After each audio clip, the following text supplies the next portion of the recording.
and he did eat it. Now, we've talked about what obedience is. We talked about what disobedience is. We talked about the code for disobedience.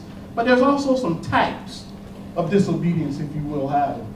And those types are what I like to refer to as the 3D effects of disobedience. The first D being delayed. Again, we have that word again, delayed, as we said earlier, performing a task when you want to. Performing a task when you want to. And then we have dotted sin, or partially doing what God has directed us to do. Partially doing what God has directed us to do, which is also another form of excuse, of excuse. And then finally we have direct, which is doing opposite of what God says. Doing opposite of what God says. Now, recall, I did say I like to refer to these as the 3D effect of disobedience. Recently, within a few weeks ago, my family and I had the pleasure of going to see Avatar, the movie Avatar, and we had the opportunity to see it in 3D. And one thing that I have discovered about 3D movies is that they distort our perception of reality. And basically, when we disobey God, that's what we find ourselves doing in our act of disobedience. We're allowing our own will, or we're allowing the wiles. Remember, we talked about doing one of the earlier sessions about the wiles of Satan. That's right. We allow the wiles of Satan to allow us to distort our perception or our will to obey God. And we'll delay, we'll dot the truth, or we'll do exactly what God, we'll do the opposite of what God has directed us to do, and we'll directly disobey God. Or we'll do conversely of what he may tell us to do in the Word. No matter how we look at it, though, it's still disobedience. That's right. No matter how we try to portray it, disobedience is still contrary to the Word of God. That's right. Now, you may be asking yourselves, or you may be wondering, what are some of the effects of disobedience? Disobedience has its effects. The first thing that we need to know about disobedience is, or rather we need to know about obedience is, that it cannot be neglected. We cannot neglect obedience because it must be stressed and it must be taught.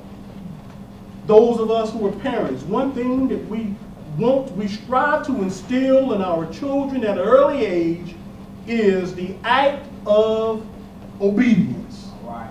Correct?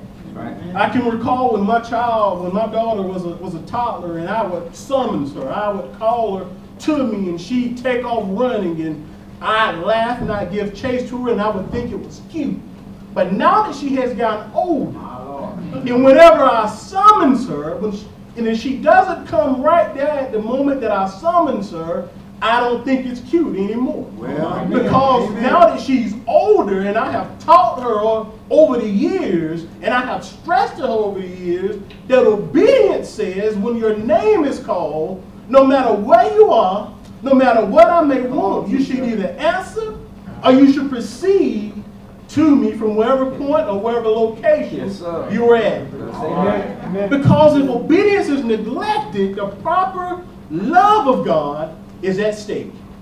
Just like we may expect our children to obey us, God expects the same of us. Amen. And when we neglect to obey him, we risk his love. His love, the love of God in us and to us through him becomes at stake. Now, love is much more than an emotion. I'm sure this is something that this next statement I'm about to make is one that you women can relate to very well. We all have heard it, especially us men, that says love is not what you say, but rather love is what you do. Now, we all know that Valentine's Day is approaching us fast. We can wake up on Valentine's Day morning and tell, especially us husbands, and tell our wives, honey, I love you. But you best believe that by the time the sun goes down on Sunday, February 14th, if we haven't given them the smallest token, whether it's a card or whatever gift or whatever, in whatever form or fashion it may be, we're going to be going to bed with a disgruntled spouse. Wow. Can I get an amen, brother? Amen. Because love is not what you say, but rather what you do. And the same thing applies with God. We can tell God we love him all day long. Yes, sir. But if we're saying to him, God, I love you, but when our actions are contrary to what we're saying, then guess what? We're acting in a disobedient manner to God. All right. Love is demonstrated by obedience to the word of God. That's right. Love is demonstrated to the obedience to the word of God. God tells us, again, we just read a portion of Malachi 3 and 7, and I referenced the portion where God says, bring the tithes and storehouse, the tithe and offering into my storehouse, so that may be meat in your house. Prove me not in this, says the Lord of hosts. God, if we want to be obedient to God, we will do what?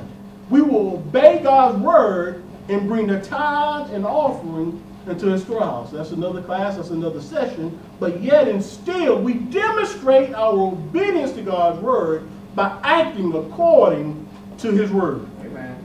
Amen? Amen. A prime example of that will be, we know the story of Cain and Abel.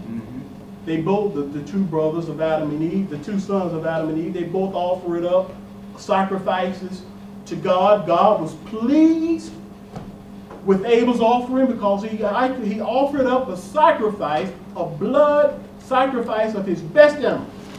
And then we had Cain, his brother, who offered up a sacrifice of his best vegetations to God, and God was displeased. And you may ask the question, well, they both offered up their very best.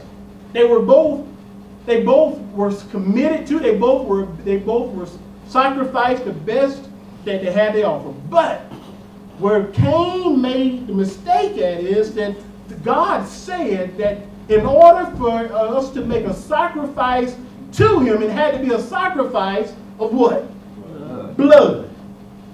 Blood. God required that a sacrifice be given of blood, and hence if you go with me for a biblical example to the book of 1 Samuel, the 22nd chapter, and journey with me, if you will, I think to around the 22nd verse. It's where we get a very popular, again, another very popular phrase from.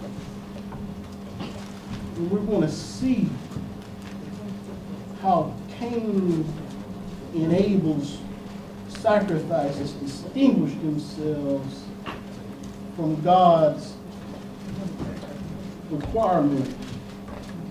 1 Samuel, did I say the 15th chapter, verse 22? Or did I say 22nd? Go with me if you will to the 15th chapter, verse 22. That's it. All right now.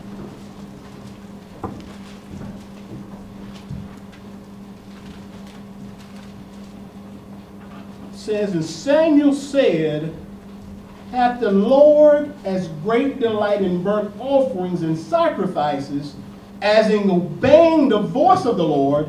Behold, to obey is better than sacrifice, and to hearken than the fat of rams.